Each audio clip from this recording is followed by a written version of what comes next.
أعوذ بالله من الشيطان الرجيم. بسم الله الرحمن الرحيم. الحمد لله رب العالمين الرحمن الرحيم مالك يوم الدين إياك نعبد وإياك نستعين اهدنا الصراط المستقيم صراط الذين أنعمت عليهم غير المغضوب عليهم ولا الضالين.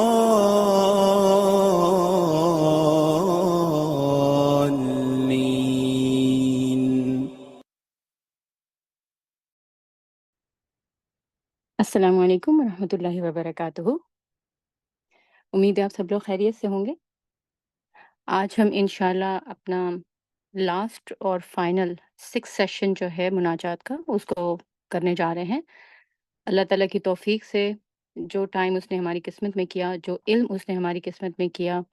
ہم اس سے فائدہ اٹھانے کی بھرپور نیت کرتے ہیں اور اللہ تعالیٰ سے توفیق مانگتے ہیں کہ وہ ہمیں ہمارے اس ارادے میں کامیاب کرے۔ نحمده ونصلي ونسلم على رسوله الكريم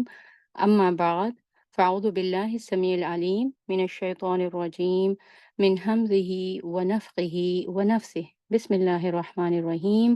رب اشرح لي صدري ويسر لي أمري واحلل عقدة من لساني يفقهوا قولي اللهم إني نسألك علما نافعا وعملا متقبلا ورزقا طيبا لا إله إلا أنت سبحانك إني كنت من الظالمين يا حي يا قيوم برحمتك نستغيث حسبنا الله ونعم الوكيل ربنا آتنا في الدنيا حسنة وفي الآخرة حسنة وقنا عذاب النار ربنا آتنا من لدنك رحمة وهيئ لنا من أمرنا رشدا آمین ثم آمین۔ آج کا جو سیشن ہے اس کا نام ہم نے رکھا ہے آمین سیشن۔ آمین سیشن یہ کوئی پارٹی سیلیبریٹ کرنے کے لیے نہیں ہے، تاکہ عمومی طور پر رسماً یا رواجن جو ہے وہ قرآن کی تکمیل پر لوگ اپنے بچوں کے لیے یا اپنے لیے ایسی کوئی پارٹی ارینج کرتے ہیں اس نام سے، بلکہ اس نام سے اس سیشن کو کنڈکٹ کرنے کا جو مقصد ہے وہ یہ ہے کہ اللہ تعالیٰ نے اس سورت کے اختتام پر اپنے پیغمبر صلی اللہ علیہ وسلم کے ذریعے سے جو الفاظ ہمیں سکھائے ہیں آمین کے، جو ون ورڈ ہے اور فصیح و بلیغ ہے، یعنی اپنے اندر سمندر رکھتا ہے معنی کا، اس کو سیلیبریٹ کیا جائے اور اس کی اہمیت کو سامنے لایا جائے۔ تو اس وجہ سے ہم نے اس کو آمین کا سیشن جو ہے وہ کہا ہے۔ انشاءاللہ آج کے اس سیشن میں ہم جو سورہ فاتحہ کی 7 آیات ہیں، 7 آیات کی مناسبت سے 7 پوائنٹس میں ابھی تک کا جو ہمارا سفر تھا اور اس میں جو کچھ ہم نے حاصل کیا ہے اس کو دیکھیں گے۔ اچھا، جو 7 پوائنٹس آپ کے سامنے ہیں ان کو اس طریقے سے اس پورے سیشن کو ڈیوائڈ کرنے کا مقصد یہ ہے کہ ہم نے ابھی تک سورۃ الفاتحہ کو مناجات کی فارم میں جو دیکھا ہے، اس سے ہم زیادہ سے زیادہ بینیفٹ جو ہے وہ حاصل کر سکیں۔ پر ٹائم بہت شارٹ تھا، ان پورے سیشن کے دوران جتنا ہم میکسیمم دے سکتے تھے ہم نے کوشش کی، لیکن یہ کہ ابھی بھی کچھ پوائنٹس ایسے تھے جو ویری ویری امپورٹنٹ تھے، ان کو ہم نے جو ہے وہ اس فائنل لاسٹ سیشن کے لیے رکھ لیا تاکہ وہ ریمائنڈر رہیں اور ہم سب کو جو ہے وہ اس سے فائدہ پہنچے۔ اس میں پہلی چیز جو ہم دیکھیں گے وہ یہ ہے کہ سورہ فاتحہ مکمل مناجات کیسے ہے اور کیا چیزیں ہیں جو کہ اس کو مکمل کرتی ہیں، اینڈ نمبر 2 سورہ فاتحہ مستجاب مناجات کیسے ہے، کیا ریزنز ہیں اس کے اندر، تاکہ جب ہم دعا مانگیں تو ان چیزوں کے اوپر دھیان دیں۔ اور پھر اس کے بعد جو ہے وہ ہم اس میں یہ بھی دیکھیں گے کہ مناجات مقامات جو ہے وہ کیا ہیں، یعنی کن کن مقامات پر یہ مناجات کی جاتی ہے، کی جا سکتی ہے۔ کچھ باتیں ایسی ہیں جن کو اللہ تعالیٰ نے خود جو ہے وہ فرض کر کے ہمیں سکھایا ہے، کچھ ہمیں سنت سے پتہ چلتی ہیں، کچھ صحابہ کے آثار سے پتہ چلتی ہیں کہ کب کب جو ہے وہ انہوں نے ان مناجات کو کیا ہے۔ اچھا، پھر اس میں ہم ایک یہ بھی دیکھیں گے کہ عذاب جہنم سے پناہ دینے والی یہ صورت یا یہ مناجات، اس کی ایسی کیا چیزیں اس کے اندر موجود ہیں جس میں ہمیں خاص طور پر جو عذاب جہنم ہے اس سے پناہ ملتی ہے۔ پھر اس میں ہم آمین کی حقیقت کو دیکھیں گے، آمین کہنے کے فوائد جو ہیں وہ دیکھیں گے، اور یہ کہ صورت مناجات سب کی متفقہ ضرورت ہے۔ متفقہ ضرورت سے مراد یہ کہ سب انسانوں کی، ساری مخلوق کی جو ایک متفقہ ضرورت ہے اس کو کس طریقے سے اس کا اظہار کرتی ہے، اس کو ڈپیکٹ کرتی ہے۔ اچھا، پہلا پوائنٹ ہمارا ہے کہ سورۃ فاتحہ مکمل مناجات ہے۔ مکمل مناجات یعنی پرفیکٹ ہے، کمپریہنسو ہے، اور اس کے ساتھ ساتھ بیلنسڈ ہے۔ تو سورۃ فاتحہ جو ہے یہ ایک مکمل دعا ہے۔ مکمل دعا کے اندر کیا کیا انگریڈینٹس ہوتے ہیں؟ اس کے اندر جو کہنے والا ہے وہ جس سے بات کہی جا رہی ہے اس کی اہمیت سے، اس کی عظمت سے، اس کی بزرگی سے، اس کے مقام سے، اس کے مرتبے سے پوری طرح واقف ہوتا ہے۔ اس کو پتہ ہے اس کا سٹیٹس کیا ہے، اس کی طاقت کیا ہے، اور پھر اس کے بعد وہ اپنی نیڈ سے، اپنی ضرورت سے، اپنی خواہش سے، اور اپنی جو اس کی کمزوریاں ہیں، اپنی ویکنیسز ہیں، ان سے بھی پوری طرح آگاہ ہوتا ہے۔ یہ اس کے اندر جو ہے وہ موجود ہے، سورہ فاتحہ کے اندر یہ چیز، اور پھر بڑی کلیئر کٹ طریقے سے جو خواہش ہے، جو ضرورت ہے، اس کو پریزنٹ کیا گیا ہے۔ پھر اس میں یونیورسیلٹی ہے، ہر ایک کی ضرورت کو اس صورت کے اندر سمو کر ایک فرد واحد کی طرف سے اللہ تعالیٰ کے سامنے جو ہے وہ پیش کیا جاتا ہے۔ صرف ایک مسلم وہ کیا کہتا ہے؟ الحمدللہ سے لے کر آمین تک پڑھتا ہے، تو وہ سارے انسانوں کے لیے بہت ساری چیزیں جو ہے وہ مانگ لیتا ہے۔ یہ اتنی مکمل دعا ہے، صرف ایک مسلمان کے لیے نہیں، بلکہ سارے مسلمانوں کے لیے، بلکہ اس سے بھی بڑھ کر ساری انسانیت کے لیے۔ پھر اس کے بعد یہ کہ یہ دعا جو ہے مکمل اس طریقے سے ہے کہ یہ ٹائم اینڈ اسپیس سے آزاد ہے۔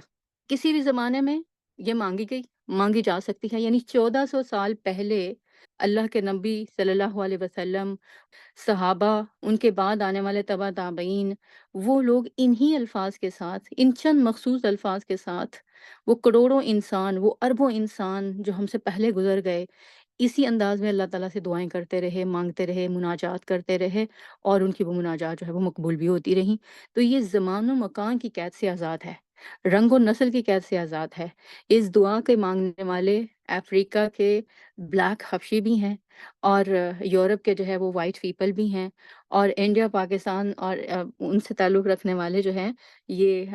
جو کچھ وائٹ اور کچھ جو ہے وہ بلیک، اس کے درمیان کا جو مکسچر کلر ہے اس کا، یعنی ہر کلر۔ اور پھر آپ دیکھیں کہ ابھی جب آپ ریورس کی سٹوریز پڑھتے ہیں، اور جس طرح سے اسلام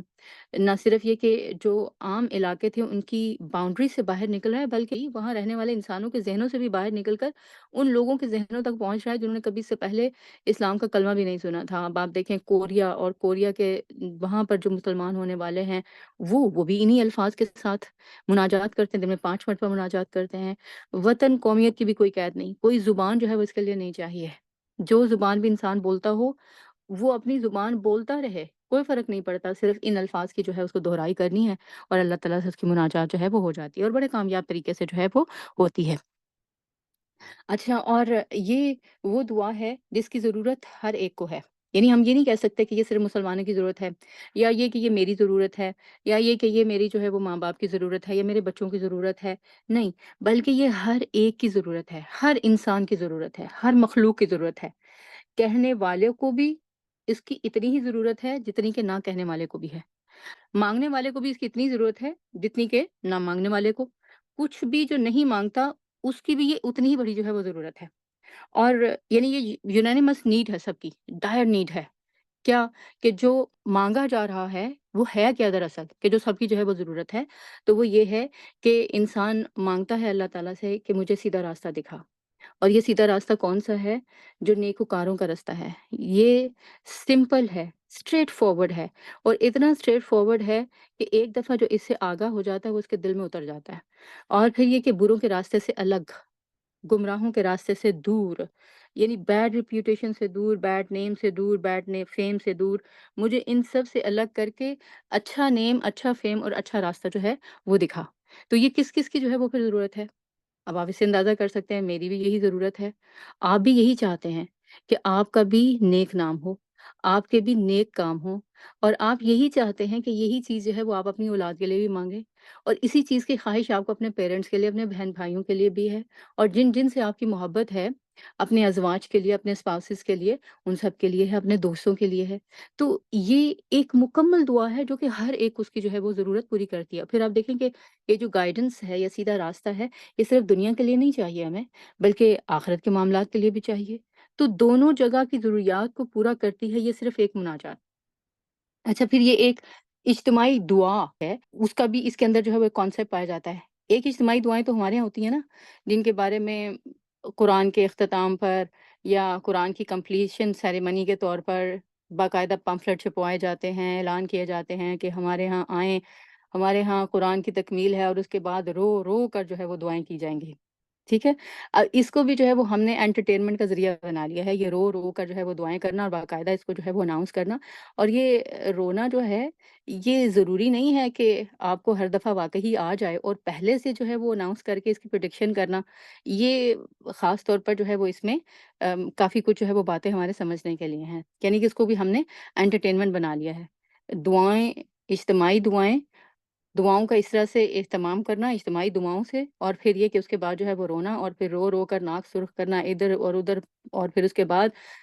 کیا کرنا کہ کام وہی، حرکتیں وہی، اور طریقے وہی جن سے جو ہے وہ قرآن میں منع کیا جائے۔ تو یہ دعا ہے جو اللہ تعالیٰ نے ہمیں سکھائی ہے، اس کو ہم اجتماعی دعا جو ہے وہ کیسے لے سکتے ہیں، اور یہ کیسے ہے؟ وہ ایسے ہے کہ دیکھیں،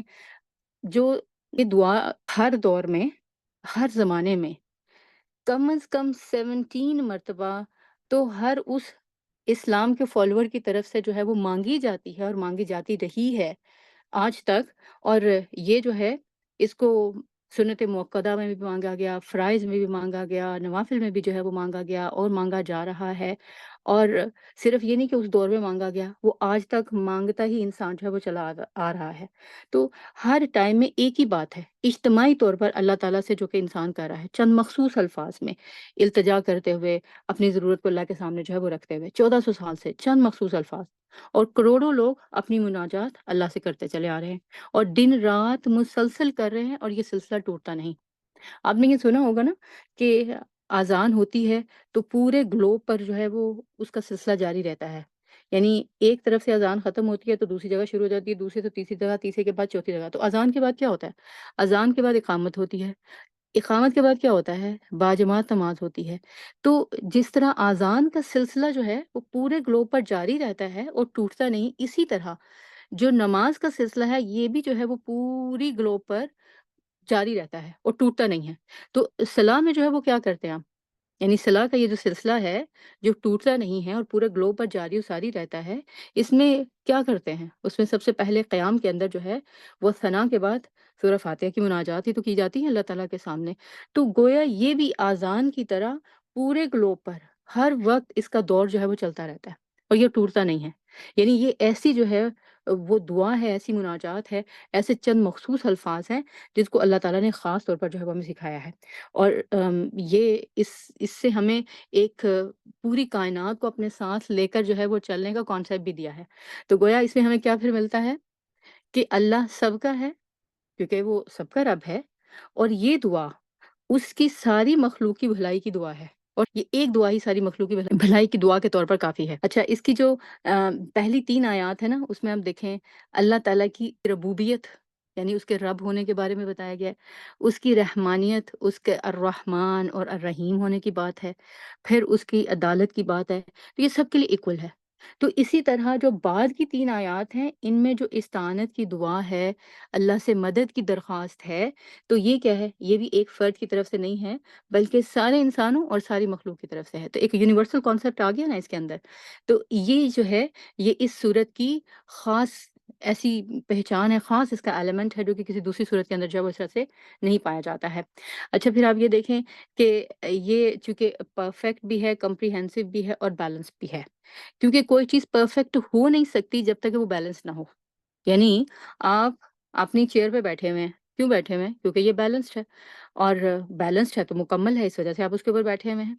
اور اگر یہ چیئر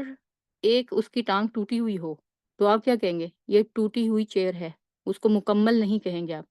کیونکہ وہ امبیلنسڈ ہو جائے گی۔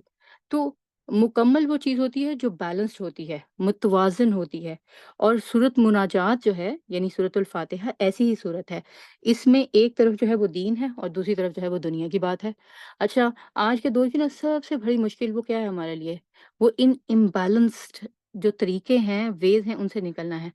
یہ جو غیر متوازن ہونا ہے، یہ رشتوں کے اندر بھی ہے امبیلنسڈ ہونا، تعلقات بھی ہمارے جو ہے وہ امبیلنسڈ ہیں، کام بھی ہمارے امبیلنسڈ ہیں، خواہشات بھی امبیلنسڈ ہیں۔ اور یہ جو امبیلنس ہے، یہ سارا کا سارا جو ہے وہ پھر کیا ہوتا ہے کہ انسان کو کسی بھی سائڈ پہ کوئی بھی کام اچھے طریقے سے کرنے نہیں دیتا۔ حتیٰ کہ ہم اپنا یہ جو امبیلنسڈ رویہ ہے نا، یہ اللہ تعالیٰ کے معاملے میں بھی اسی طرح سے ان کا اظہار کرتے ہیں۔ اللہ کے بارے میں ہم افراط و تفریط جو ہے اس کا شکار کیسے ہوتا ہے، یعنی کبھی جو ہے وہ بہت بڑھ جاتے ہیں، کبھی بہت جو ہے وہ گھٹا دیتے ہیں، کم ہو جاتے ہیں۔ تو جس چیز میں بھی ہمیں، بعض لوگوں کو آپ نے دیکھا ہوگا، جس چیز میں بھی جو ہے وہ کیا ہے، اس میں ان کو اللہ کی یا خدا کی جو ہے وہ صفات نظر آتی ہیں، وہ اس کی پرستش کرنے لگتے ہیں۔ یہ چیز آپ کو ہندوؤں میں بہت زیادہ ملے گی، ٹھیک ہے؟ اور وہ نئی چیز، ہر اسٹرینج چیز سے متاثر ہو کر وہ کیا کہتے ہیں کہ گاڈ جو ہے وہ سب کے اندر ہے۔ یہ جو ہے یہ کیا ہے؟ افراط ہے، یعنی کہ ہر چیز کو اتنا بڑھا دینا کہ سب کو جو ہے وہ اللہ کے ساتھ ہی جو ہے، اللہ کی ذات کے ساتھ جو ہے اس کو مشترک کر دینا۔ اور پھر نمبر 2 کیا ہے کہ اس کا اپوزٹ جو ہے وہ کیا ہوتا ہے کہ دنیا کی گہما گہمی میں گم ہو کر عبادات ہی کو جو ہے وہ بھلا دینا۔ یہ بھی جو ہے وہ ایک اور طرح کی جو ہے وہ افراط ہے کہ دنیا کی جو ایکٹیویٹیز ہیں وہی اتنی بڑھ جائیں کہ جو ہماری اصل ایکٹیویٹی ہے اس دنیا میں آنے کی اور کام جو ہے اس کو جو ہے وہ انسان بھول جائے، تو یہ بھی افراط ہوگا۔ اسی طرح بعض لوگ جو ہیں جو سائنس ٹیکنالوجی کے علم میں جو ہے وہ آگے بڑھ جاتے ہیں، وہ کیا کرتے ہیں؟ آپ موسٹلی آپ دیکھیں ایسے لوگوں کو، وہ ایتھیسٹ ہو جاتے ہیں، اگنوسٹک ہو جائیں گے، اور سائنسدانوں کی طرح فرشتے، قیامت، روحانیت، بزرگان دین، ان سب کا انکار کرنے لگیں گے۔ کیوں؟ کیونکہ ان کو وہ ٹینجیبل فارم میں کہیں چیزیں نظر نہیں آتی ہیں، کیونکہ فرشتوں کو وہ نہیں دیکھ سکتے۔ قیامت کی باتیں، قیامت کے آثار کہاں سے جو ہے وہ ان کو جسٹیفائی کریں گے؟ وہ تو کہیں سے نظر نہیں آتی ہیں، حتیٰ کہ قبر کے اندر، قبریں تو اوپر سے نظر آتی ہیں لیکن قبروں کے اندر کے جو معاملات ہیں وہ تو کسی کو نظر نہیں آتے، لہٰذا وہ اس سے بھی جو ہے وہ انکار کر دیتے ہیں۔ تو روحانیت اور اسپرچویلٹی بھی ان کے نزدیک کچھ نہیں ہے۔ کیوں؟ کیونکہ ان کے نزدیک صرف یہ ہماری جو باڈی ہے، فزیکل باڈی، بس یہ ہمارا جسم، یہ اہمیت رکھتا ہے کیونکہ یہ نظر آتا ہے، اس کو ہاتھ لگایا جا سکتا ہے۔ اور دوسری طرف جو ہے وہ تفریط کیا ہے جس کا عموماً لوگ شکار ہوتے ہیں؟ وہ پھر ایسے لوگ کیا کرتے ہیں؟ اللہ ہی کا انکار کر دیتے ہیں اور دنیا کی نعمتوں سے منہ موڑ لیتے ہیں۔ ایک طرف وہ لوگ ہیں جو اللہ کا انکار کر دیتے ہیں اور دوسری طرف وہ لوگ ہیں جو اللہ کی محبت میں اپنے آپ کو اتنا مبتلا کر کے یہ سمجھتے ہیں کہ اب دنیا کی نعمتوں پر ہمارا حق ہی نہیں ہے، وہ دنیا کی نعمتوں سے منہ موڑ لیتے ہیں۔ یہ بھی تفریط کے اندر جو ہے وہ آتا ہے۔ پھر یہ کہ تدبیر چھوڑ کر صرف دعاؤں اور وظیفوں کے پیچھے لگ جانا۔ تو تدبیر، اللہ تعالیٰ نے کہا ہے کام کرو، کوشش کرو، ہمت کرو، اور پھر اس کے بعد جو ہے وہ اللہ کے اوپر توکل کرو۔ اور اس کو چھوڑ دینا، یعنی تدبیر کو چھوڑ دینا، کام کرنا نہیں، اسباب کا استعمال نہیں کرنا، اور صرف دعائیں کرنے بیٹھ جانا اور وظیفے کرنے بیٹھ جانا، یہ بھی تفریط ہے جو کہ ہمیں نظر آتی ہے مذہب کے معاملے میں اور اللہ تعالیٰ کے ساتھ جو ہمارے معاملات ہیں ان میں۔ اچھا، پھر دنیاوی علوم میں اتنا پھنسنا کہ قرآن و حدیث سے کوئی واسطہ ہی نہیں۔ اور یہ بات جو ہے، اس کا تجربہ تو کوئی کام لوگ نہیں کرتے بلکہ ہم سب نے ہی کیا ہے اپنے اپنے اسکول اور کالج کے ٹائم پہ، بلکہ آپ اپنی اپنی اولادوں کو بھی اگر آپ دیکھتے ہیں، خاص طور پر وہ جنہوں نے دین کا جو ہے وہ اس وقت اتنا علم نہیں لیا تھا، اور آج جو ہے وہ اس وقت جب قرآن کی طرف آتے ہیں تو ان کو احساس ہوتا ہے کہ وہ بچوں کو صرف جو ہے وہ دنیا کی تعلیم کی طرف لگا دیا۔ تو دنیاوی تعلیم جو ہے وہ اس میں اتنا جو ہے وہ انوالو ہو جانا، اتنا اس میں پھنس جانا کہ پھر اس کے بعد نہ قرآن کے لیے ٹائم ہے، نہ اس کی عربی صحیح طریقے سے پڑھنے کا ٹائم ہے، نہ اس کو سمجھنے کا ٹائم ہے، اور نہ اس کے جو ہے وہ مزید علوم حاصل کرنے کا ٹائم ہے، نہ ہی حدیث کے لیے کوئی ٹائم ہے، نہ ہی جو ہے وہ معاملات کو سمجھنے کی ضرورت ہے۔ یہ سب جو ہے یہ ہمیں نظر آتی ہیں، یہ باتیں، یہ سب چیزیں ہمارے ارد گرد ہوتی ہیں اور کبھی تو ہمارے ساتھ بھی ہوئی ہیں۔ تو اب یہ ہے کہ سورۃ فاتحہ جو ہے، اگر اسی کو جو ہے وہ کوئی سمجھ کر پڑھ لینا، اور اسی کو جو ہے وہ ہم اپنے اپنے گھروں میں سمجھ کر پڑھا دیں اپنی اپنی اولادوں کو، اور خود جو ہے وہ اس کو پڑھ لیں، تو اعتدال کی راہ پر چلنا آسان ہو جائے گا۔ یہ پریکٹیکل پوائنٹس ہیں جو یہ مناجات ہمیں بتاتی ہے کہ سیدھا راستہ اس کو اختیار کرنا ہے، اور سیدھا راستہ کیا ہے؟ نہ زیادہ ہے نہ کم ہے، بلکہ زیادہ اور کم کے درمیان یہ اعتدال کی راہ ہے۔ یہ اعتدال کی راہ جو ہے، اس کو جو ہے وہ اڈاپٹ کرنا ہے، جس کے بارے میں ہم اللہ تعالیٰ سے بار بار درخواست کرتے ہیں نا کہ اہدنا الصراط المستقیم۔ تو اللہ تعالیٰ جو ہے یہ جو مستقیم کا راستہ ہے، یہ جو ہدایت کا راستہ ہے، اس کو کہتے ہیں بیلنسڈ وے ہے، اس کے اوپر چلنا ہے۔ تو اسی کو جو ہے وہ سمجھ لیں، اسی کو جو ہے وہ اڈاپٹ کر لیں، اور اسی کو جو ہے وہ نصیحت کے طور پر اپنی زندگی میں پکڑ لیں، تو ہمارے بہت سارے مسئلے جو ہے وہ حل ہو سکتے ہیں۔ اللہ کے ساتھ جو ہمارا رشتہ ہے، نہ صرف یہ کہ اس میں جو گیپ ہے، اس میں جو ایک سائلنس ہے، وہ ختم ہو سکتی ہے، بلکہ اس کے ساتھ ساتھ جو باقی بگاڑ ہے رشتوں میں، وہ بھی ختم ہو سکتا ہے، صرف جو ہے یہ اس ایک مستقیم کی راہ کو جو ہے وہ اڈاپٹ کرنے سے۔ اور پھر اب دیکھیں، اس سورت کا جو اسٹرکچر ہے وہ بڑا بیلنسڈ ہے۔ الحمد للہ رب العالمین الرحمن الرحیم مالک یوم الدین، یہ پہلی 3 آیات، یہ فرسٹ 3 آیات جو ہیں یہ اسمیہ ہیں گرامر کے لحاظ سے۔ اب یہ کہ ان کے اندر بڑا واسٹ کانسیپٹ پایا جاتا ہے، میں اب یہاں پر آپ کو گرامر نہیں سمجھا سکتی، لیکن یہ کہ بہرحال یہ بتا رہی ہوں کہ یہ اسمیہ ہے، اس کے اندر بڑا واسٹ کانسیپٹ ہے، کیونکہ اللہ تعالیٰ کی بات ہے، اللہ کی ذات کی بات ہے، اللہ کی صفات کی بات ہے، تو وہ ٹائم سے، اسپیس سے، ہر زمانے کی قید سے آزاد ہیں، یعنی وہ ہر وقت ان کا ظہور ہوتا رہتا ہے، مراد جو ہے وہ صحیح ہے۔ دوسری طرف لاسٹ 3 آیات وہ کون سی ہیں؟ ایاک نعبد و ایاک نستعین کی درمیانی آیت، اس کے بعد والی اہدنا الصراط المستقیم صراط الذین انعمت علیہم غیر المغضوب علیہم ولا الضالین آمین، یہ سارے جو ہے وہ گرامر کے لحاظ سے فعلیہ جملے ہیں، ایک طرف اسم ہے، دوسری طرف فعل ہے، ایک طرف نام ہے، دوسری طرف کام ہے، یعنی آخری 3 آیات میں ہم اللہ سے کام کی بات کر رہے ہیں، یہ ہمارے کام ہیں، یہ ہماری خواہشات ہیں۔ ایک طرف ہمیشگی ہے، یعنی کہ اللہ تعالیٰ جو ہے وہ ہمیشہ سے سب کا رب ہے، وہ ہمیشہ سے الرحمن الرحیم ہے، وہ ہمیشہ سے مالک ہے، اور دوسری طرف جو ہے وہ عارضی پن ہے، یعنی یہ انسان جو ہے یہ خود ہی عارضی ہے اس دنیا میں، تو اس کے کام بھی عارضی ہی ہیں، اس کا اس دنیا میں آنا بھی عارضی مدت کے لیے ہی ہے۔ تو اس طرح یہ بیلنسڈ ہے، اسٹرکچر وائز بھی یہ سورج ہے وہ بہت بیلنسڈ ہے۔ تو یہ بیلنس کی تعلیم ہمیں دیتی ہے اسی لیے سے، اپنے پورے سٹائل سے، اپنی باتوں سے۔ پھر اچھا آپ دیکھیں اس کے اندر ایک اور چیز بھی ہے، اس میں جو درمیان والی آیت ہے نا، اس کے بارے میں ہم نے بات نہیں کی، اس میں درمیان والی آیت میں یہ ہے کہ اس کا جو پہلا حصہ ہے وہ پہلی 3 آیات کے ساتھ جو ہے وہ جا کر میچ ہوتا ہے، اور یعنی جو ایاک نعبد ہے اور وہ ایاک نستعین میں جو وا کے بعد ایاک نستعین ہے، وہ آخری والے حصے کے ساتھ جو ہے وہ اہدنا الصراط المستقیم والا اس کے ساتھ اٹیچ ہوتا ہے، اور درمیان میں جو ہے جو واو رہ جاتی ہے۔ اب یہ واو جو ہے یہ مڈل میں ہے، اور باقی اس کے سارے الفاظ اور جو آیات ہیں وہ بیلنسڈ ہیں دونوں سائڈ پہ، پکچر میں جو ہے وہ آپ دیکھ سکتے ہیں۔ پھر آپ دیکھیں کہ بیلنسڈ سورہ ہے یہ اس لحاظ سے بھی کہ اس میں نیگیٹو اور پازیٹیو دونوں کی بات ہے، ایک طرف انعام یافتہ لوگوں کی بات ہے، اور دوسری طرف جو ہے وہ کس کی بات ہے، ان کی جو کہ مغضوب علیہ ہو گئے یا ولا الضالین ہو گئے، تو وہ نیگیٹو ایگزامپل جو ہے وہ بھی اس میں موجود ہے، پازیٹیو بھی ہیں، نیگیٹو بھی ہیں۔ پھر اس میں علم کی بات ہے، جو علم لے اور اس پر عمل کرے تو وہ کیا ہو گیا، وہ پازیٹیو ایفیکٹ آیا جن لوگوں میں، وہ انعام یافتہ ہو گئے۔ اور پھر اس کے بعد جو ہے جن لوگوں نے علم لیا اور عمل نہ کیا، عمل ہی کو عبادت کہتے ہیں نا، علم لیا عبادت نہ کی عمل نہ کیا اس کے مطابق، تو وہ جو ہے وہ کون ہو گئے، وہ نیگیٹو پیپل ہو گئے، نیگیٹو رویوں کا یا منفی رویوں کا شکار لوگ ہو گئے، اور وہ مغضوب علیہ ہو گئے۔ اور ولضالین وہ کو جنہوں نے عمل لیا ہی کچھ نہیں، اور عمل ہی عمل جو ہے وہ ان کی زندگی میں نظر آیا۔ تو یہ جو ہے یہ نیگیٹو اور پازیٹیو کی جو مثالیں ہیں، یہ اللہ تعالیٰ نے ہمیں اس ایک صورت میں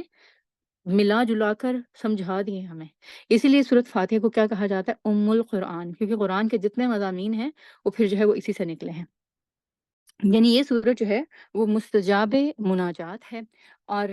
مختلف وجوہات ہیں اس کی قبولیت کی، کہ اس میں جو بات انسان اللہ تعالیٰ سے کرتا ہے وہ قبول کی جائے گی۔ اب اس کی وجوہات کیا ہیں؟ اس میں سے پہلی وجہ جو ہے وہ ہم اس کے بارے میں بات کرتے ہیں، کہ یہ ساری مخلوق کے لیے سیلف لیس ہو کر جو ہے وہ مانگی جا رہی ہے، یعنی اس میں ایک فرد واحد، ایک شخص، اور وہ فرد واحد آپ بھی ہو سکتے ہیں، آپ ہوتے بھی ہیں، بلکہ 5 وقت کی نمازوں میں جب ہم اپنی اپنی جگہ پر سورۃ فاتحہ پڑھ رہے ہوتے ہیں تو ایک فرد ہی مانگ رہا ہوتا ہے نا۔ اب یہ ایک فرد جو ہے وہ سارے انسانوں کی طرف سے مانگ رہا ہوتا ہے، تمام مخلوق کی طرف سے بھی مانگی جا رہی ہوتی ہے یہ دعا، اور اس کے لیے زیادہ امکانات پھر کیا ہوتے ہیں کہ وہ قبولیت کے نزدیک ہوگی، کیونکہ ظاہر ہے جب سب کے لیے مانگی جاتی ہے، جو چیز اللہ تعالیٰ اس کو قبول کرتے ہیں۔ حدیث ہے نا کہ رسول اللہ صلی اللہ علیہ وسلم نے ارشاد فرمایا کہ مسلمان کے حق میں دعا قبول کی جاتی ہے۔ تو وہ مسلمان کی صرف مسلمان کے حق میں ہی دعا قبول نہیں کی جاتی، بلکہ ایک مسلمان کی اپنے باقی مسلمان بھائیوں کے ساتھ ساتھ اگر وہ باقی انسانیت کے لیے بھی دعا کرتا ہے تو وہ بھی قبول کی جاتی ہے۔ تو گویا مسلمان باقی مسلمانوں کے لیے اور اس کے ساتھ ساتھ باقی انسانیت کے لیے بھی جو دعا کرتا ہے اس کو بھی قبول کیا جاتا ہے۔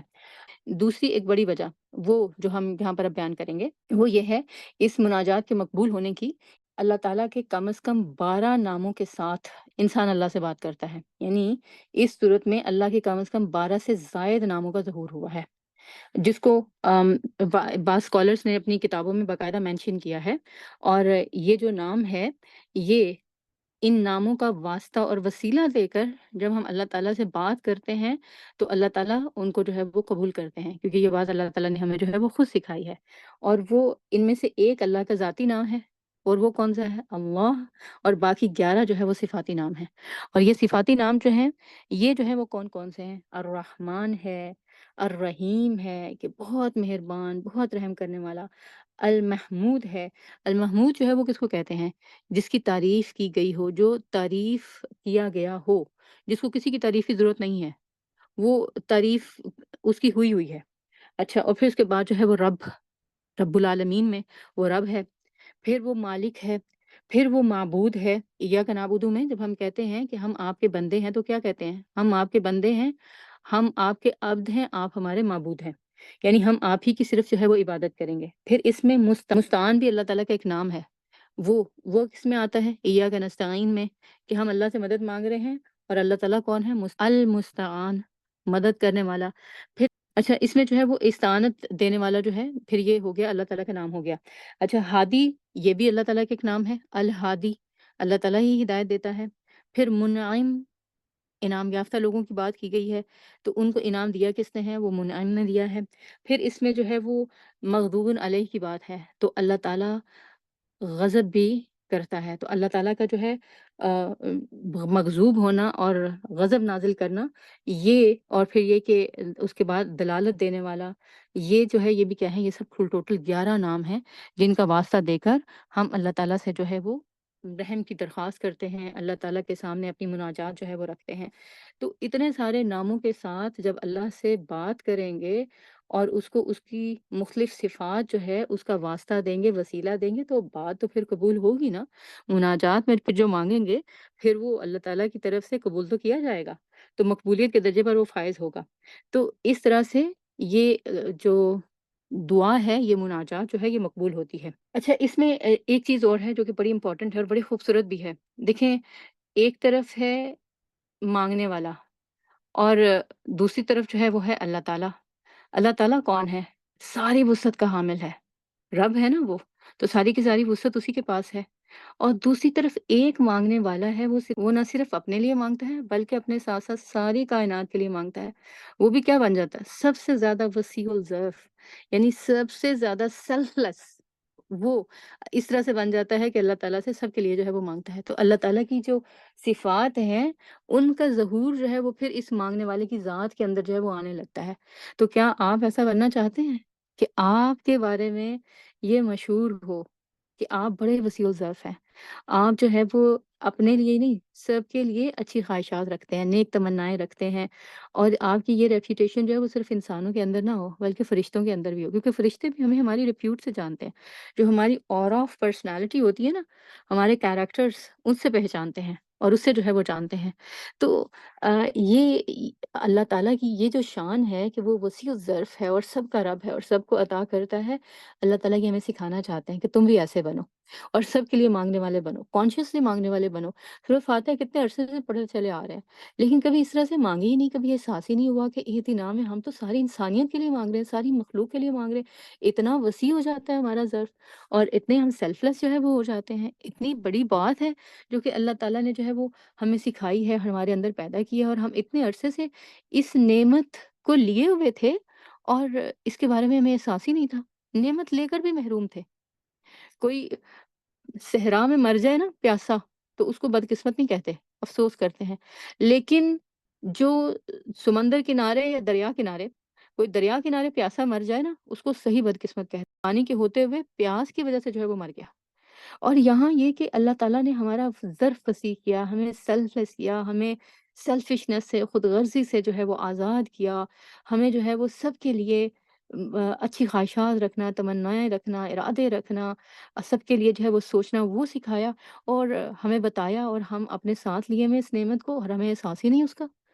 اور اس کے باوجود ہم جب جو ہے وہ اپنے آپ کو محروم سمجھیں، اپنے آپ کو کمتر سمجھیں، اور اپنی اس نعمت سے جو ہمارے پاس ہے فائدہ نہ اٹھائیں، تو پھر صحیح بدقسمت ہوئے نا۔ تو آج یہ جب سورۃ فاتحہ کو ہم اس انداز میں دیکھتے ہیں نا کہ اس میں ہم صرف اپنے لیے نہیں مانگ رہے، سب کے لیے مانگ رہے ہیں، تو اپنا ظرف بھی جو ہے وہ بڑا وسیع ہوتا ہے، اور اس نعمت کے اوپر بھی جو ہے وہ دل سے الحمدللہ نکلتی ہے۔ تو پھر اس کے بعد ایک اور چیز جو کہ اس مناجات کو مقبول بناتی ہے وہ کیا ہے؟ اللہ پر یقین اور حسن ظن، ٹھیک ہے؟ کسی بھی دعا میں یقین اور حسن ظن ہوگا، وہ دعا قبول ہوگی، اور خاص طور پر اس دعا کے اندر بہت ساری ایسی باتیں ہیں جو کہ ہمیں حسن ظن سکھاتی ہیں، اور اللہ تعالیٰ کے اوپر جو ہے وہ یقین سکھاتی ہیں۔ دیکھیں، سب سے پہلے اس میں اللہ کا تصور واضح کیا گیا ہے، وہ کون ہے، وہ کیا کر سکتا ہے، اس کی کیا جو ہے وہ قدرت ہے، کیا اس کے کرشمے ہیں۔ رب کہہ کر یہ سب کچھ ہمیں بتایا گیا، اللہ کہہ کر بتایا گیا کہ وہ حیران کر دیتا ہے، وہ حیران کر دینے والی ذات ہے۔ تو پھر ہم جو ہے وہ اس کے بعد ہم جس سے دعا کر رہے ہیں اس کے اوپر ہمارا یقین جو ہے وہ بڑھ جاتا ہے کہ ہماری دعا جو ہے وہ قبول ہوگی، اور وہ خاص طور پر جس سے کی جا رہی ہے وہ دعا کو قبول کرنے کی جو ہے وہ صلاحیت رکھتا ہے۔ اور یہی بات جو ہے وہ زکریا علیہ السلام نے اپنی دعا میں کہی تھی، جب انہوں نے کہا نا اللہ تعالیٰ سے کہ اللہ تعالیٰ میں آپ سے دعا مانگ کر کبھی جو ہے وہ ناکام نہیں رہا۔ تو جب انسان اللہ کی بات کرتا ہے نا کہ اللہ تعالیٰ آپ حیران کر دینے والے، اور میری زندگی میں ایسے حیران کن معجزات ہوئے ہیں، اور آپ کرتے رہے ہیں، یہ کام بھی آپ کر سکتے ہیں۔ اور پھر حسن زن یہ بھی ہو کہ جو میں مانگ رہی ہوں نا وہ الرحمن الرحیم ایسا ہے کہ وہ مجھے ہو سکتا ہے وہ چیز نہ دے، کہ وہ جو میں مانگ رہی ہوں وہ میرے لیے میرے حساب سے تو ٹھیک ہو سکتی ہے، بٹ اللہ تعالیٰ الرحمن ہونے کی حیثیت سے جانتا ہے کہ اگر میں نے یہ چیز دے دی تو وہ میرے حق میں رحمت ثابت نہیں ہوگی، تو میری اس چیز کو، میری اس مانگ کو جو میں نے مانگی ہے اس کو پورا کیے بغیر بھی اللہ میری ضرورت کو پورا کر سکتا ہے، اور یہ حسن زن جو ہے وہ ہمیں اللہ تعالیٰ سے رکھنا ہے، یہ ہمیں اس صورت میں جو ہے وہ سکھایا گیا ہے۔ اچھا، پھر یہ کہ اس میں ایک اور امپورٹنٹ بات جو ہے وہ کیا ہے، جو کہ یہ کہ یہ مناجات جو ہے کیا اس کا کوئی خاص مقام ہے، کوئی خاص جگہ ہے جس کو مانگا جا سکتا ہے اس جگہ پر؟ تو اس میں ایک چیز جو ہے وہ یہ ہے کہ اس کا ایک مقام تو یہ ہے،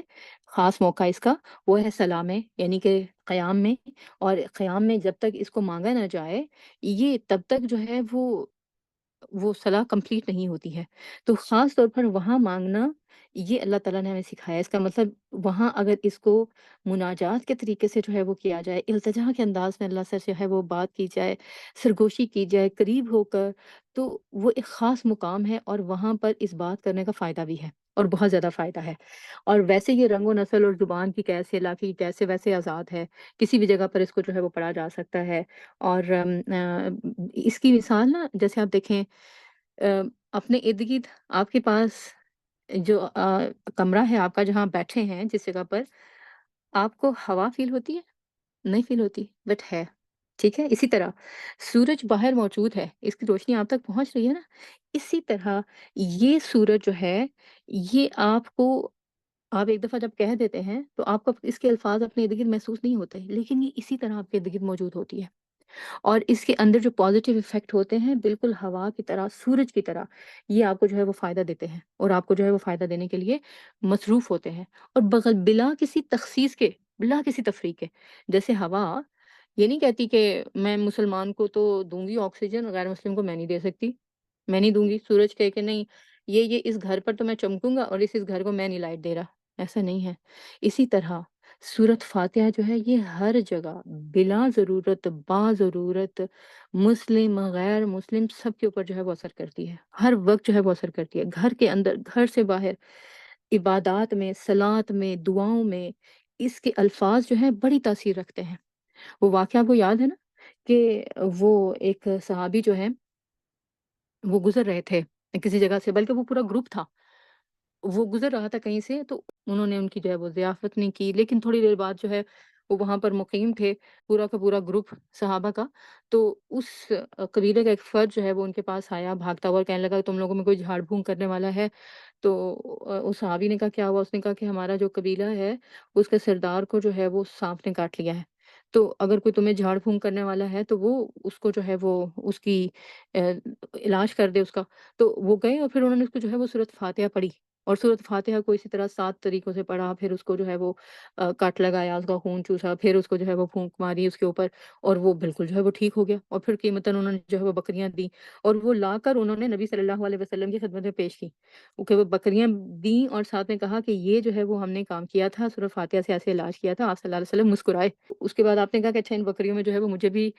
حصہ دو، تاکہ انڈورس ہو جائے کہ اللہ کے نبی صلی اللہ علیہ وسلم نے اس طریقے سے علاج کو جو ہے وہ پسند کیا ہے۔ تو اس سے جو ہے وہ کیا بات ہمیں پتہ چلی کہ یہ صرف مسلمانوں کے اوپر یہ اثر نہیں کرتی ہے کہ آپ اس کو پڑھیں، پڑھ کر پھونک ماریں یا اس طریقے سے دعا کریں تو یہ آپ کو شفا دیتی ہے یا آپ کی دعا جو ہے وہ قبول ہوتی ہے اس کے ذریعے سے، بلکہ یہ غیر مسلموں کے لیے بھی جو ہے وہ اتنی زیادہ فائدہ مند جو ہے وہ ثابت ہوتی ہے۔ تو یہ جو ہے وہ اس کی خاص خصوصیت ہے۔ اچھا، پھر اس میں جو ہے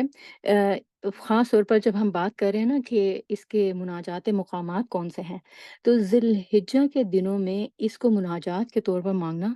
بڑا ہی جو ہے وہ افیکٹو ہو سکتا ہے، کیونکہ یہ وہ دن ہیں جن کے بارے میں اللہ کے نبی صلی اللہ علیہ وسلم نے ارشاد فرمایا ہے کہ ذی الحجہ کے دنوں میں کیے جانے والے نیک اعمال اللہ کے ہاں باقی دنوں میں کیے جانے والے نیک اعمال سے بہت زیادہ جو ہے وہ فضیلت رکھتے ہیں، یعنی اللہ تعالیٰ کو ان دنوں میں کیے ہوئے نیک اعمال سب سے زیادہ پسند ہیں۔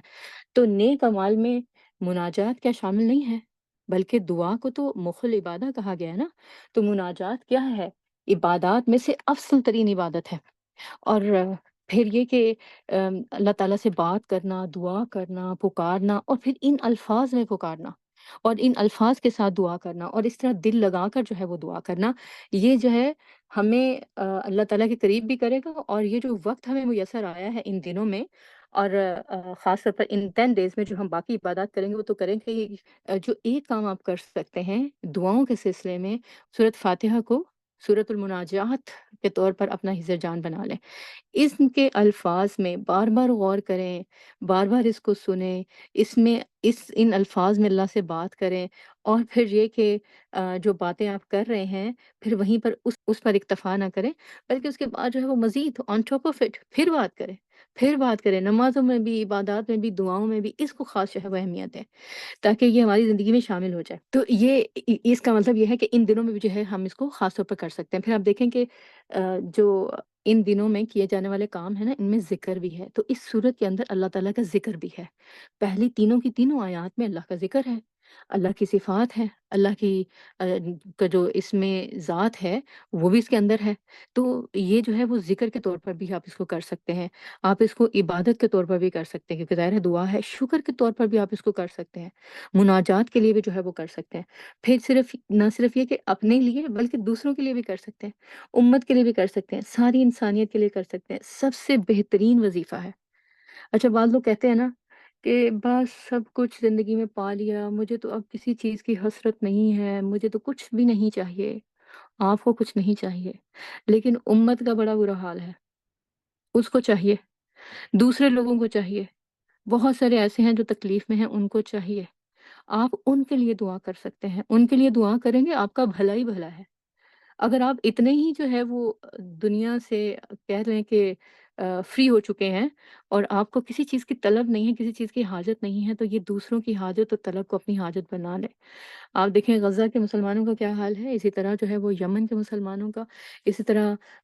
ایران میں آپ دیکھ لیں، پھر افغانستان میں دیکھ لیں، پاکستان میں دیکھ لیں، کیا مسلمانوں کی کیا حالت ہے، غریبوں کی کیا حالت ہے، کمزوروں مجبوروں کی کیا حالت ہے۔ تو ان کے لیے دعائیں مانگیں، اور اس مناجات کے الفاظ جو اللہ تعالیٰ نے سورہ فاتحہ میں ہمیں سکھائے ہیں ان کے ذریعے سے مانگیں، ان کے لیے جو ہے ان کو ذہن میں رکھ کے مانگیں، تو بڑا جو ہے وہ اس سے فائدہ ہوگا آپ کو۔ رمضان کے بعد ذی الحج کے یہ دن جو آئے ہیں خاص طور پر تو بڑے مبارک دن ہے نا، تو کچھ کام ہم نے ایسے کرنے تھے جو کہ ذی الحجہ سے پہلے کرنے تھے، اور وہ کل تک ہم نے دیکھے تھے کہ کیا تھا کہ ان میں جو ہے وہ اپنے چاند کو دیکھ کر دعا کرنی تھی، اور اس سے پہلے جو ہے وہ اپنے ناخن یا بال کاٹ لینے تھے، اور آج کے دن میں جو ہے اب سے لے کر اینڈ تک جس نے بھی قربانی کرنی ہے اور جس نے بھی قربانی نہیں کرنی اس نے اپنے آپ کو یہ بالوں اور ناخنوں کے کاٹنے سے بچانا ہے، یعنی اسکن سے نہ کچھ جو ہے وہ نکلنا چاہیے اور نہ ہی جو ہے وہ ناخنوں سے کچھ جو ہے وہ نکلنا چاہیے، تو حدیث کے الفاظ کے مطابق تو کچھ کرنے کے کام یہ تھے جو کہ ہم نے ذی الحجہ کے آغاز سے پہلے جو ہے وہ کرنے تھے، اور کچھ جو ہے وہ ذی الحجہ کے آغاز میں کرنے ہیں اور اینڈ تک جو ہے وہ کرنے ہیں، ان میں سے ایک چیز جو ہے وہ دعا اور عبادات ہے، تو یہ مناجات کی جو صورت ہے سورۃ الفاتحہ،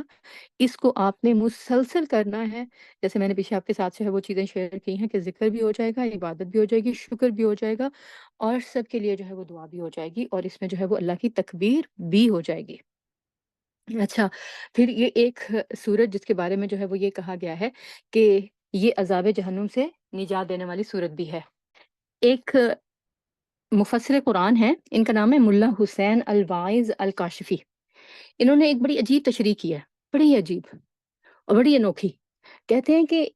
اس سورت کو نا وہ کہتے ہیں یہ عذاب جہنم سے نجات دینے والی سورت ہے اور ایک مکمل دعا اور مناجات ہے۔ مکمل دعا مناجات تو ہم نے دیکھ لیا کہ کیسے ہے،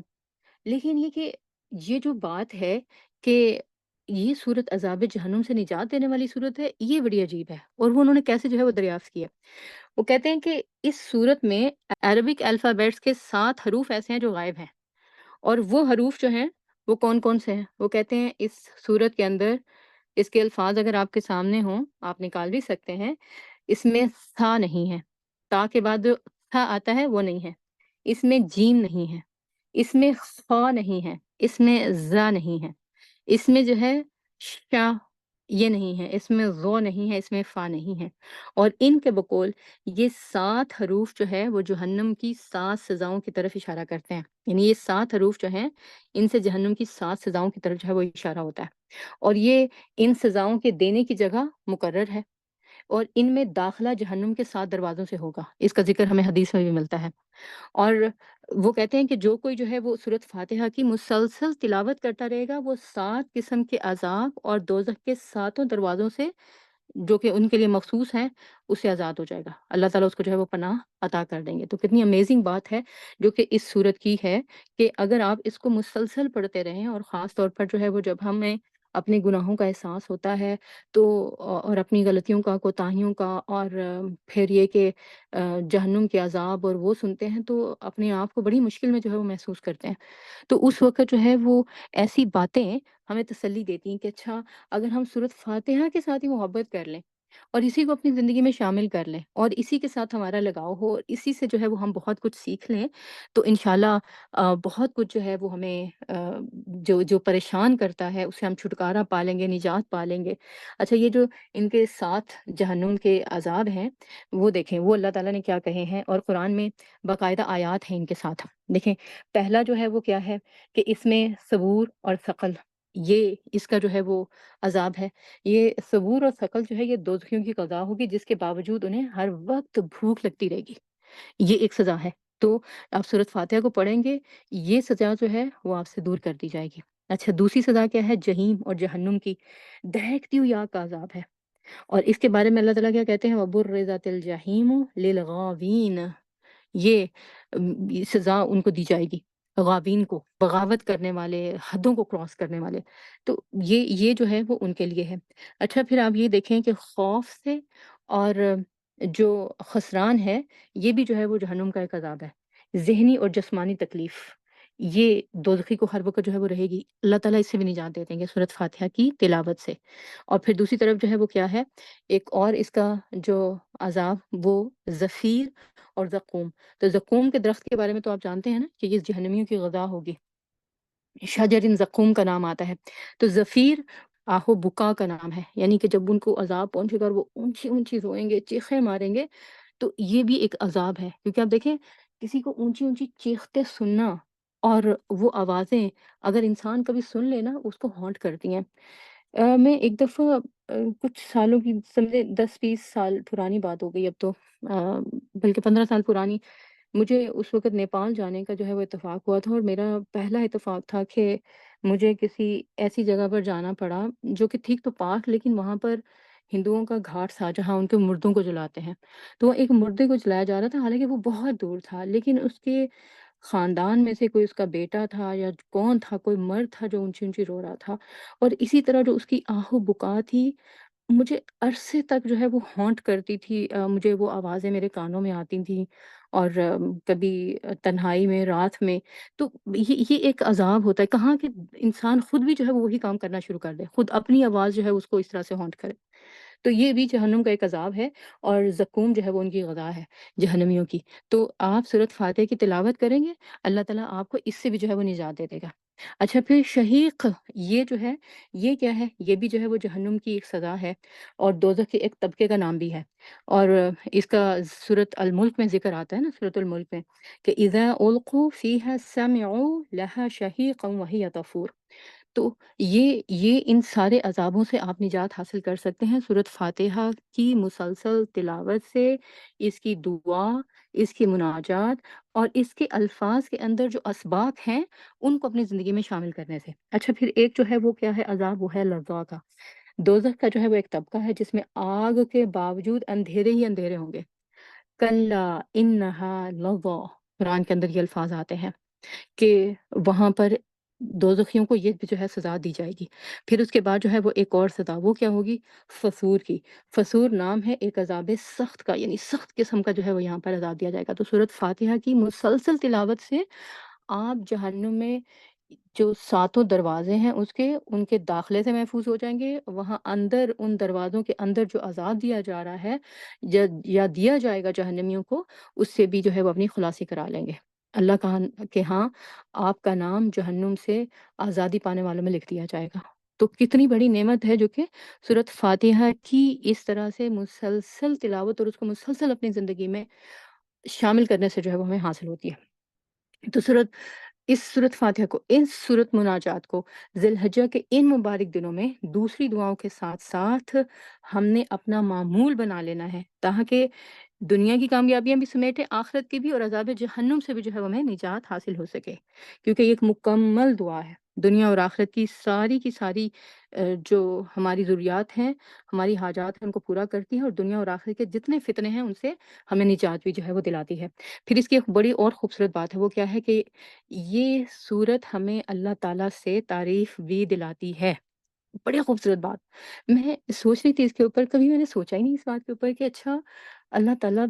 میری جب تعریف کرتے ہوں گے تو کن الفاظ میں کرتے ہوں گے؟ آپ بھی سوچیں اپنے بارے میں، کبھی آپ نے سوچا اللہ تعالیٰ آپ کی تعریف کرے؟ اچھا، تو پھر کریں تو کس الفاظ میں کریں گے اور کیسے کریں گے؟ اللہ کی بڑی رحمت ہے، اللہ تعالیٰ نے اپنے پیغمبر کے ذریعے ہمیں ایک حدیث پہنچائی، اس کو حدیث قدسی کہتے ہیں، اور ہمیں بتا دیا کہ اللہ تعالیٰ اپنے بندوں کی تعریف کیسے کریں گے اور کیوں کریں گے۔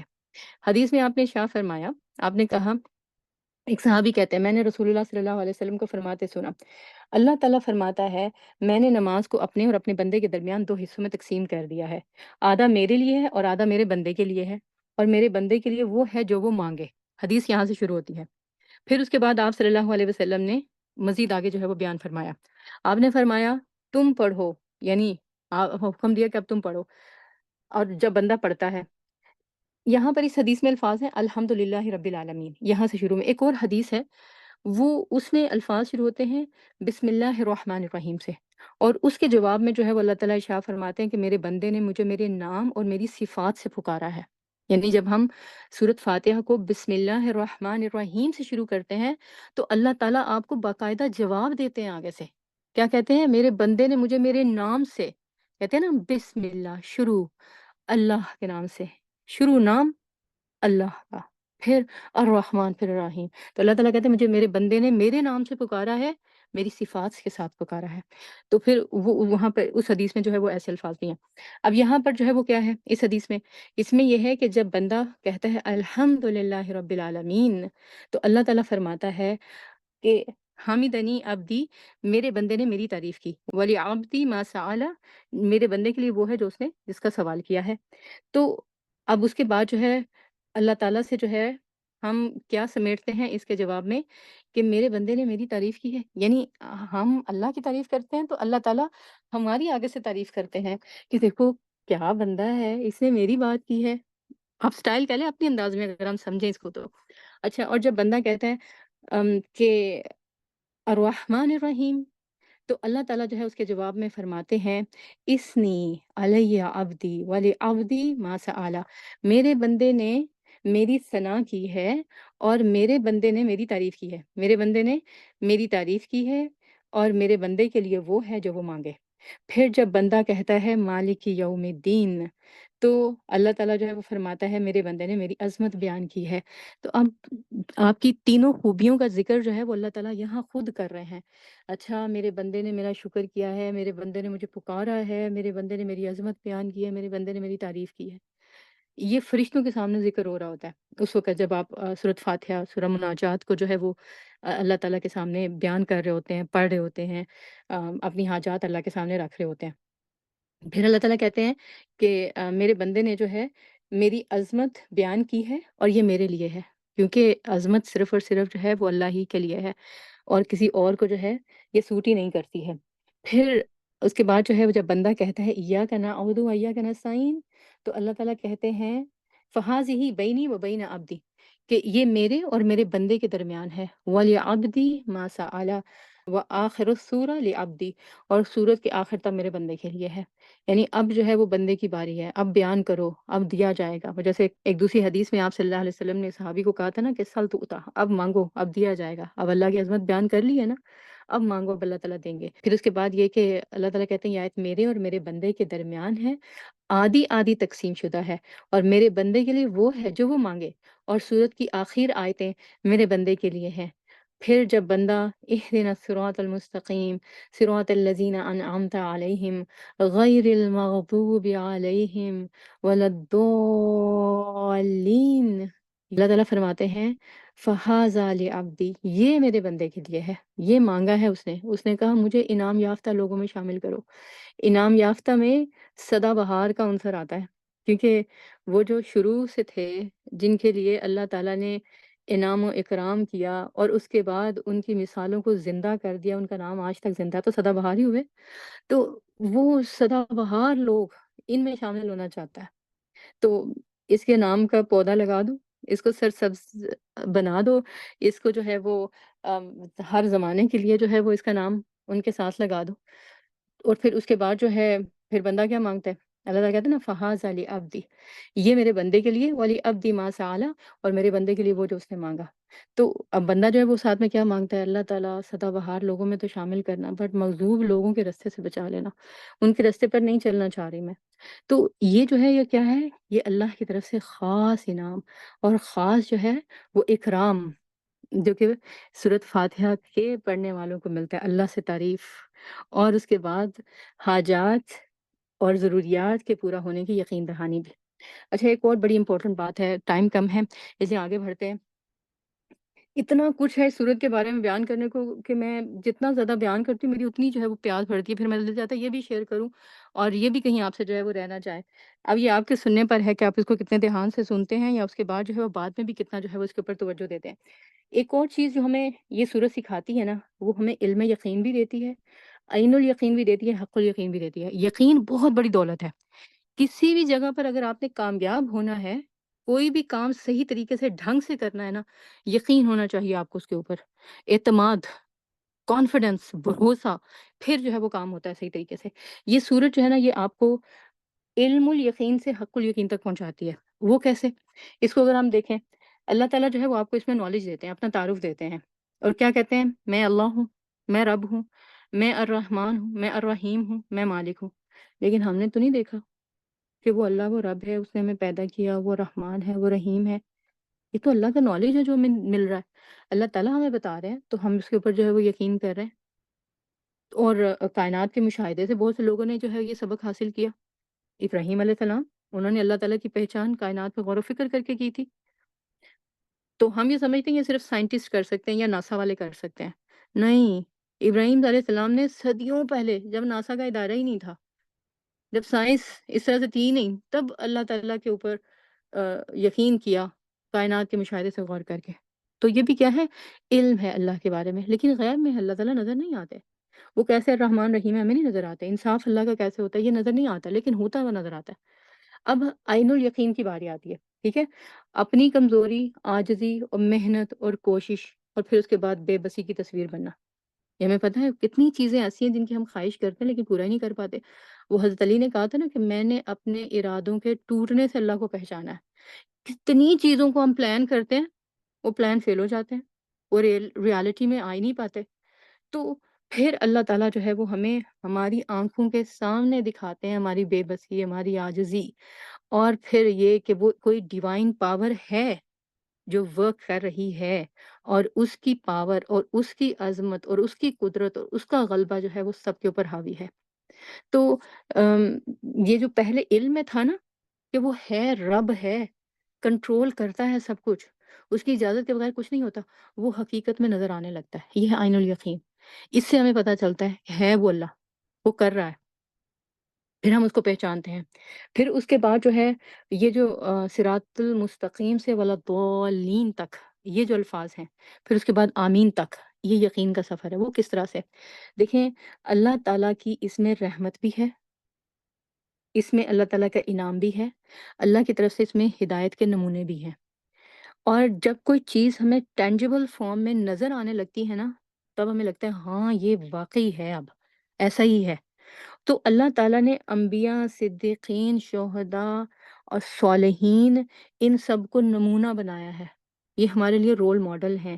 ہم نے ہم نبیوں کو نہیں دیکھا، ہم جس جنریشن میں ہیں یا جس ٹائم پر ہیں، آج کے دور میں نبی نہیں آتے ہیں، لیکن جو اسلام کی خوبصورتی ہے وہ کیا ہے کہ اس نے نہ صرف قرآن کو محفوظ کیا بلکہ انبیاء کے حالات زندگی بھی جو قرآن کے اندر موجود تھے اور جو نبی صلی اللہ علیہ وسلم نے اپنی باتوں میں ہمیں بتائے، اس کو بھی محفوظ کر لیا، اور اللہ کے نبی کی زندگی کو جو ہے وہ محفوظ کر دیا۔ گواہیوں کے بعد گواہیاں، گواہیوں کے بعد گواہیاں، چین چلتی ہے، اس نے اس کو دیکھا، اس نے اس سے ملا، اس نے اس سے بات پوچھی، اس نے اس کو بتایا، تو ہم تک جو ہے وہ نبیوں کے حالات پہنچے، صدیقین کے پہنچے، شہداء، اور یہ کیا ہیں؟ یہ ہمارے لیے رول ماڈلز بن گئے۔ اچھا، پھر اللہ تعالیٰ کی ہیبت کے نمونے بھی نظر آتے ہیں، وہ جو مغلوب ہو گئے، یہ عبرت کے نشان نظر آتے ہیں، وہ جو ولدالین ہو گئے اور غیر المغضوب ہو گئے، غیر المغضوبی ولدالین، یہ عبرت کے نمونے ہیں، اللہ کی ہیبت کے نمونے ہیں۔ یہ کیا ہے؟ یہ بن جاتے ہیں حق الیقین کے واقع ہی، جو اس کو مانے اور جو اس کی مانے وہ تو انعام یافتہ ہو جاتا ہے، وہ تو رول ماڈل بن جاتا ہے، اور جو اس کو نہ مانے وہ عبرت کا نمونہ بن جاتا ہے۔ تو یہ نمونے ہمیں نظر آتے ہیں، اور ان کے ساتھ جو کچھ ہوا معاملہ، ہسٹری بڑی پڑی ہے، جو کچھ جو ہے وہ یہودیوں کے ساتھ ہوتا رہا، جو کچھ اس سے پہلے جو ہے ان کے ساتھ عیسائی کرتے رہے۔ تو یہ اس طرح سے ہمیں اللہ تعالیٰ کی جو انفارمیشن ہے وہ اپنی آنکھوں کے سامنے حقیقت ہوتی ہوئی جب نظر آتی ہے، اللہ تعالیٰ کی طرف سے ملی ہوئی جو تعلیمات ہوتی ہیں، علم ہوتا ہے، وہ آنکھوں کے سامنے جب حقیقت بنتا ہوا نظر آتا ہے، پھر جو ہے وہ ہمارے ساتھ ہمارے یقین میں اضافہ ہوتا ہے۔ پھر جب ہم ولدالین تک پہنچ جاتے ہیں، پھر ہم کہتے ہیں آمین۔ ٹھیک ہے؟ یہ آمین جو ہے نا، بڑا ہی یونیک اور بڑا ہی خوبصورت ورڈ ہے۔ میں نے اس سے پہلے کبھی اس کے اوپر اس طریقے سے غور نہیں کیا تھا۔ آمین کا مادہ نکلا ہے امن سے، الف میم نون۔ یہ لفظ آپ پہچانتے ہیں؟ اردو میں بھی بولتے ہیں نا ہم اس کو امن۔ امن کس کو کہتے ہیں؟ سکون، چین، پیس۔ اور جو ہمارا ایمان کا دعویٰ ہے نا اسلام کے بعد، ایمان کا درجہ ہے، یہ اس کا مادہ بھی کس سے ہے؟ امن سے ہے۔ تو ایمان کا روٹ بھی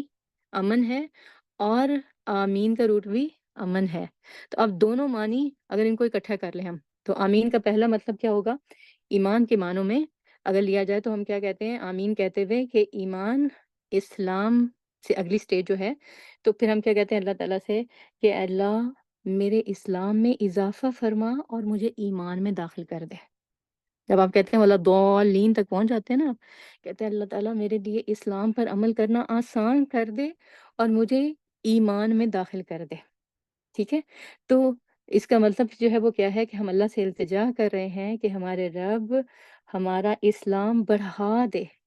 یہاں تک کہ اس پر چلتے چلتے ہم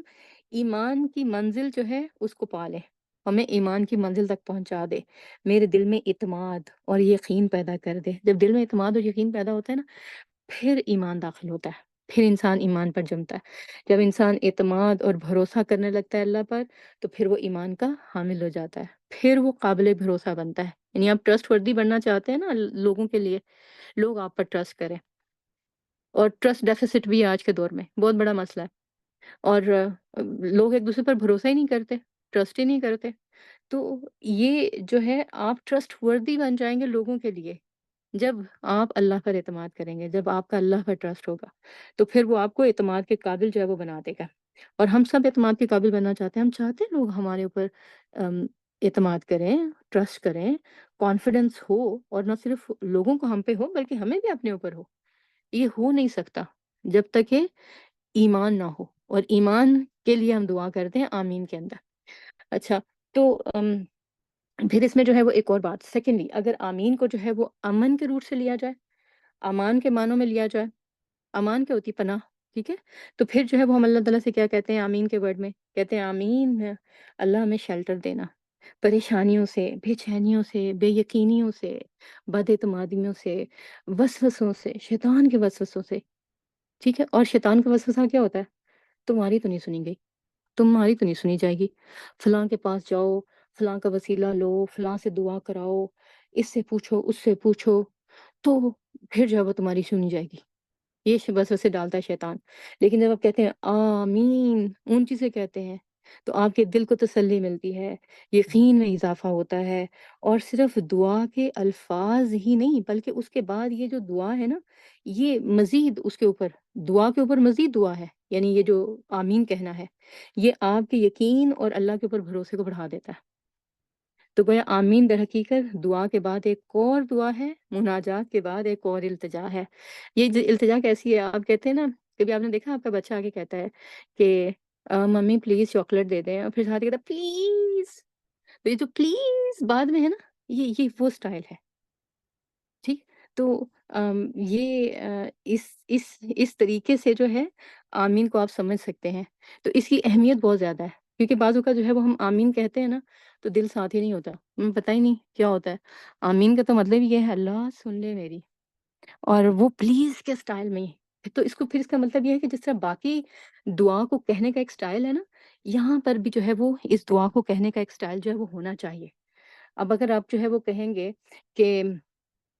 آپ آمین تو کہتے ہیں، لیکن یہ کہ وہ اس طرح سے جو ہے وہ اثر نہیں ہوتا آپ کے اوپر، تو اس کی وجہ یہ ہے کہ پھر آمین کو کہنے کا اسٹائل جو ہے وہ چینج کر لیں۔ جو آمین کو کہتے ہوئے ہم نے جو ہے وہ نہ صرف یہ کہ اس کے مطلب اور معنی، وہ ان کے اوپر دھیان دینا ہے کہ اس کا مطلب کیا ہے، کہ ہم اللہ سے کہہ رہے ہیں کہ اللہ تعالیٰ پلیز ایسا ہو جائے،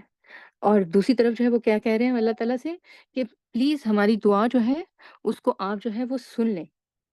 اس کو جو ہے وہ قبول کر لیں۔ تو آمین کہتے ہوئے بھی ہمیں کچھ باتوں کو جو ہے وہ مد نظر رکھنا ہے۔ نمبر 1 کیا ہے؟ دھیان سے مانگنا ہے، صرف زبان سے نہیں مانگنا۔ دھیان سے مانگنا مطلب دل اور دماغ جو ہے وہ دونوں ساتھ ہونے چاہیے۔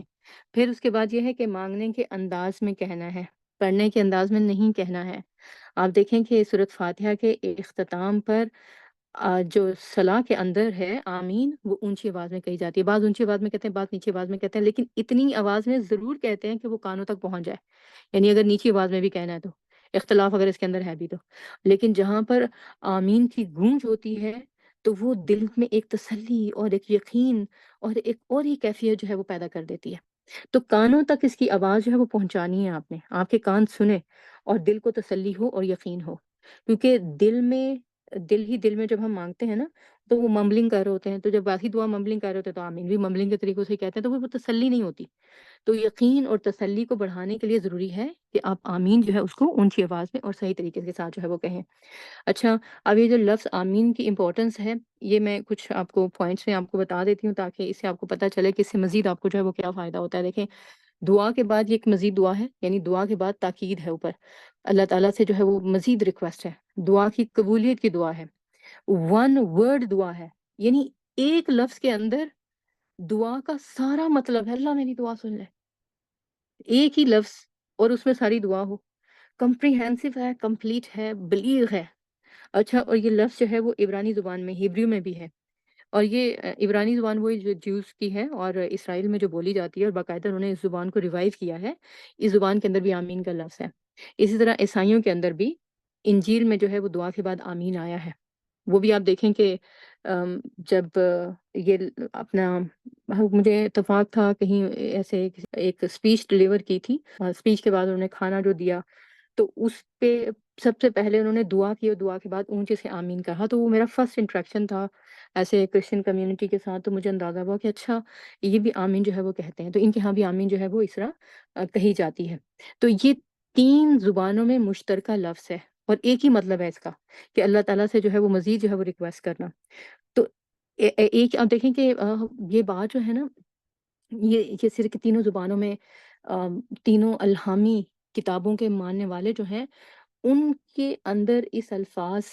کا کہا جانا اور اس کی ریپیٹیشن جو ہے، یہ مجھے اس سے جو ہے وہ بڑا فائدہ ہوا، کیونکہ خاص طور پر جب دنیا میں نکلنا شروع کیا ایک سیکیور ماحول سے، تو بہت سارے جو ہے وہ لوگ ڈاؤٹس پیدا کرتے تھے بڑے سٹل انداز میں اسلام کے بارے میں، کبھی کویشچن کرتے ہوئے، کبھی نبی صلی اللہ علیہ وسلم کی ذات کے اوپر سوال کرتے ہوئے، کبھی جنت کے بارے میں، کبھی جہنم کے بارے میں، کبھی اللہ تعالیٰ کے بارے میں۔ تو یہ جو کامن شیئرڈ انفارمیشن ہوتی تھیں، یہ اسی طرح کے الفاظ یا اسی طرح کی انفارمیشن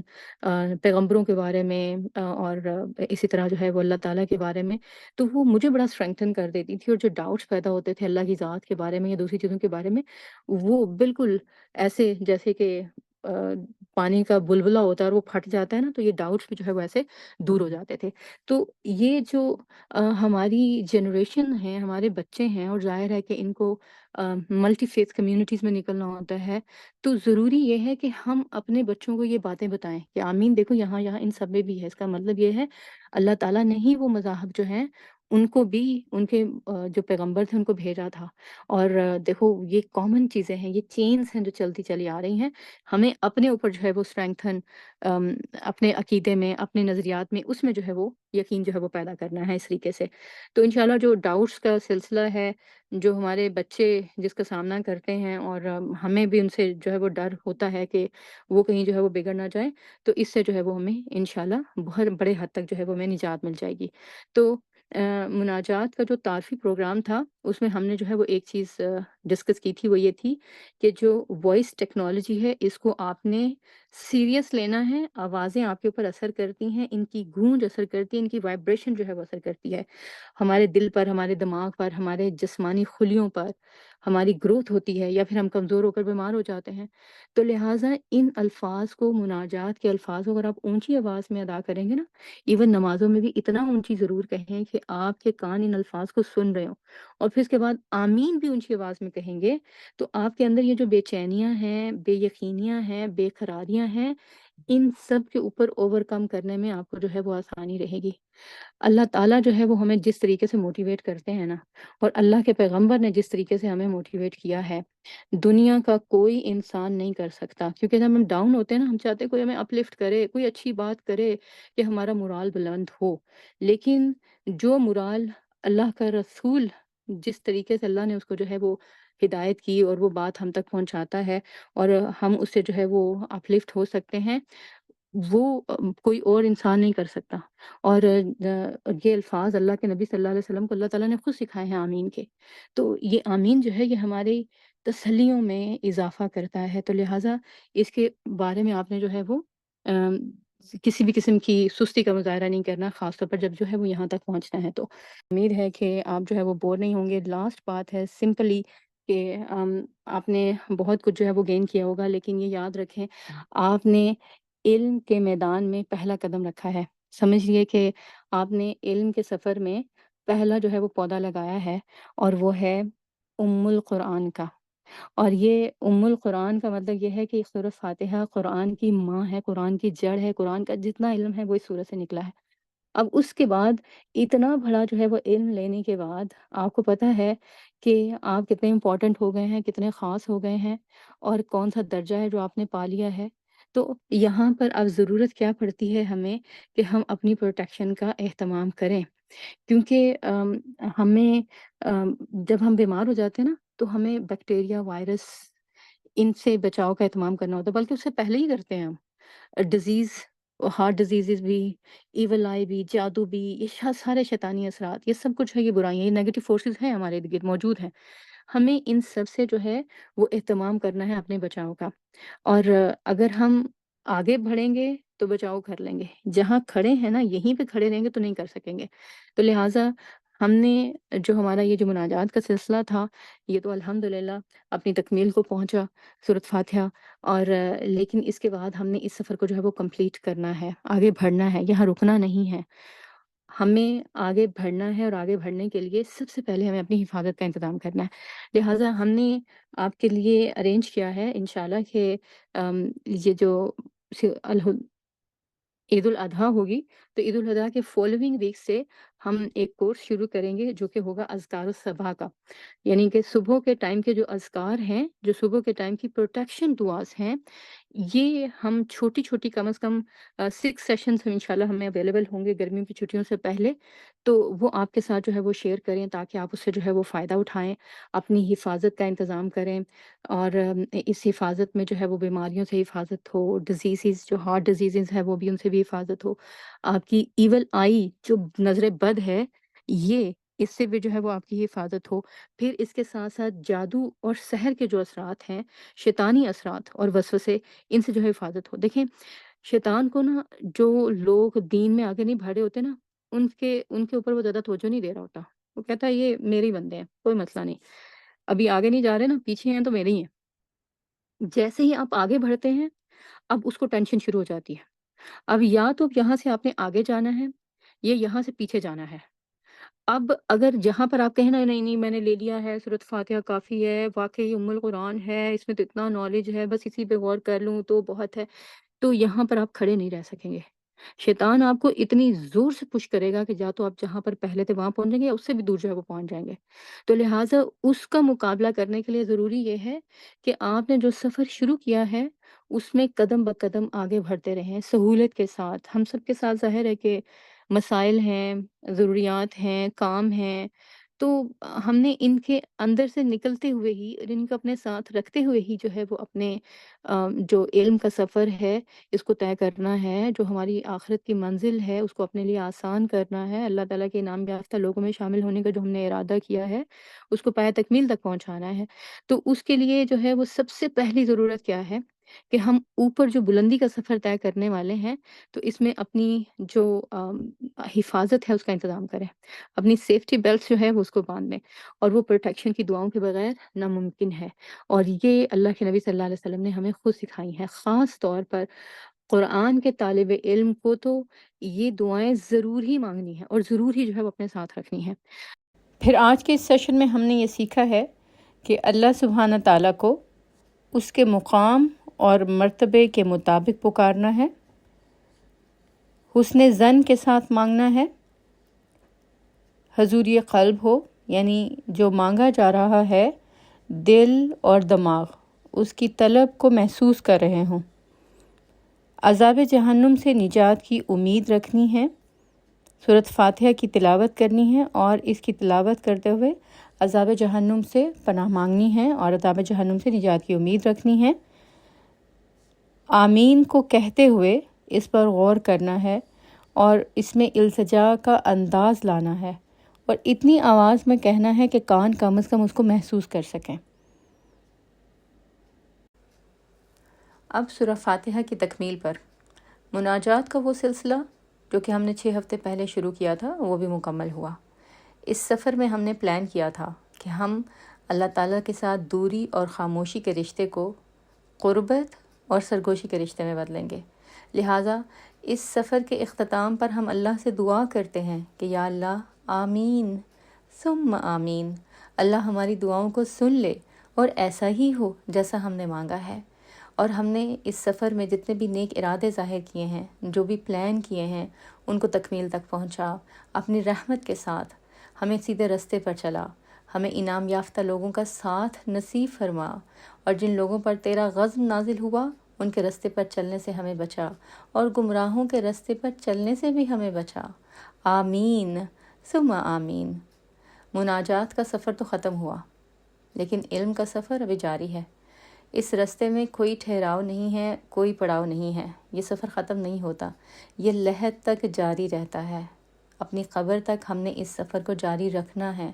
اور اس کے لیے ہم اللہ سے دعا کرتے ہیں کہ ہمیں استقامت نصیب فرمائے،